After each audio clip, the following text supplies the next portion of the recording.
पौराणिक कथा के अनुसार महिषासुर नाम का एक राक्षस था जो ब्रह्मा जी का बहुत बड़ा भक्त था। उसने अपने तप से ब्रह्मा जी को प्रसन्न करके एक वरदान प्राप्त कर लिया था, जिसके तरह उसे कोई देव, दानव या पृथ्वी पर रहने वाला कोई मनुष्य मार नहीं सकता था। वरदान प्राप्त करते ही वह बहुत निर्दयी हो गया और तीनों लोकों में आतंक मचने लगा। उसके आतंक से परेशान होकर देवी देवताओं ने ब्रह्मा, विष्णु, महेश के साथ मिलकर मां शक्ति के रूप में दुर्गा देवी को जन्म दिया, जिसके बाद मां दुर्गा और महिषासुर के बीच 9 दिनों तक भयंकर युद्ध हुआ और 10वें दिन मां दुर्गा ने महिषासुर का वध कर दिया। तब से इस 9 दिनों को बुराई पर अच्छाई की विजय के रूप में मनाया जाता है। नवरात्रि मनाए जाने की एक और पौराणिक कथा है। इसके अनुसार भगवान श्री राम ने लंका पर आक्रमण करने से पहले रावण से युद्ध में जीत की कामना के साथ शक्ति की देवी भगवती मां की आराधना की थी। उन्होंने रामेश्वरम में 9 दिनों तक माता की पूजा अर्चना की। श्री राम की भक्ति से प्रसन्न होकर मां ने उनको लंका में विजय प्राप्ति का आशीर्वाद दिया था, जिसके बाद भगवान राम ने लंका नरेश रावण को युद्ध में हराकर उसका वध कर दिया और लंका पर विजय प्राप्त की। तब से इन 9 दिनों को नवरात्रि के रूप में मनाया जाता है। इसके साथ ही लंका पर विजय प्राप्त करने के दिन को दशहरे के रूप में मनाया जाता है। भक्ति के 9 दिन, नवरात्रि के 9 दिन महिषासुर के 9 दिन के युद्ध के साथ मेल खाते हैं। हर रात एक विभिन्न देवी के रूप को समर्पित किया जाता है, जिससे उनके विभिन्न पहलू और गुणों को महत्व दिया जाता है। भक्तगण इन 9 रूपों में देवी की कृपा की प्राप्ति के लिए पूजा करते हैं। नवरात्रि का आयोजन कैसे होता है? उपवास और तपस्या। नवरात्रि के दौरान उपवास एक आध्यात्मिक अभ्यास होता है जो क्षेत्रीय रूप से भिन्न होता है। कुछ लोग अनाज का त्याग करते हैं, जबकि दूसरे लोग अधिक सख्त आहार का पालन करते हैं।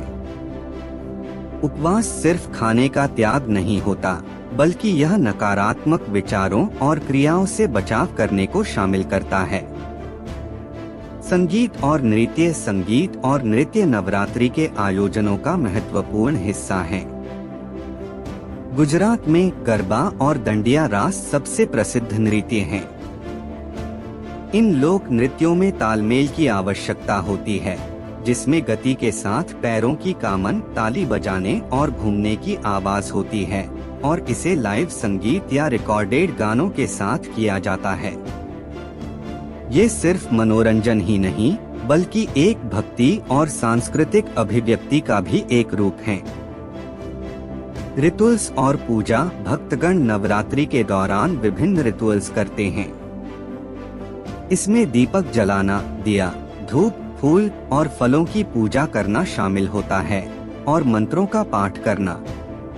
पूजा अक्सर घरों और मंदिरों में होती है।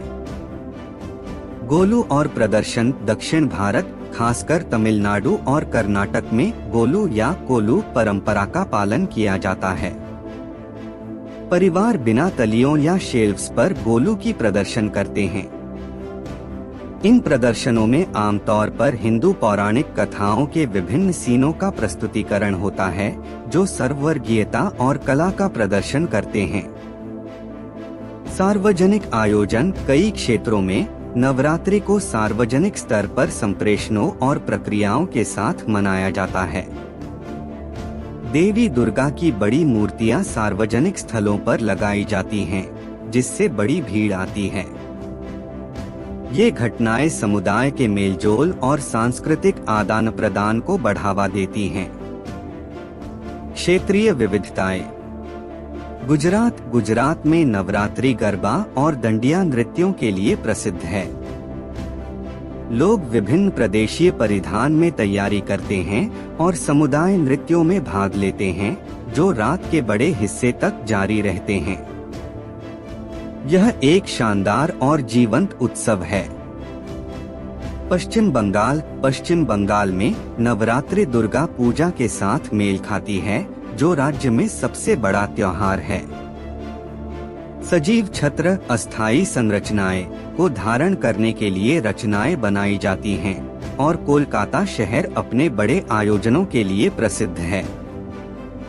तमिलनाडु और कर्नाटक इन राज्यों में गोलू प्रदर्शन के साथ मनाया जाता है, जिसमें गोलू और मूर्तियों को टियर्ड व्यवस्था में प्रदर्शित किया जाता है। यह संगीत, नृत्य और सांस्कृतिक प्रदर्शन के लिए भी एक अवसर होता है। उत्तर भारत, पंजाब और हरियाणा जैसे राज्यों में नवरात्रि का हिस्सा रामलीला होता है। इसमें रामायण के संवादों का पुनराचरण किया जाता है, जो दशहरा पर राक्षस राजा रावण की मूर्ति को जलाने में निष्क्रिय होता है। नवरात्रि का समय हिंदू चांदी पंचांग के आधार पर हर साल बदलता है। आमतौर पर यह हिंदू मास आश्विन में आता है, जो ग्रिगोरियन कैलेंडर के सितंबर या अक्टूबर को मेल खाता है। यह पर्व आश्विन के पहले दिन से शुरू होता है और 10वें दिन को जयदशमी या दशहरा के रूप में मनाया जाता है, जो अच्छाई की जीत का प्रतीक होता है। नवरात्रि केवल एक त्योहार नहीं है, बल्कि यह भारत की कहानियों, परंपराओं और विविधता को जोड़ने वाला सांस्कृतिक जाल है। यह यौगिकता के खिलाफ धर्म की विजय और चुनौतियों के सामने भक्ति और एकता के महत्व की याद दिलाने के रूप में कार्य करता है। नवरात्रि के दौरान के रंगीन और उत्साही उत्सव भारत की सांस्कृतिक और आध्यात्मिक धरोहर की महत्वपूर्ण बात को पकड़ते हैं।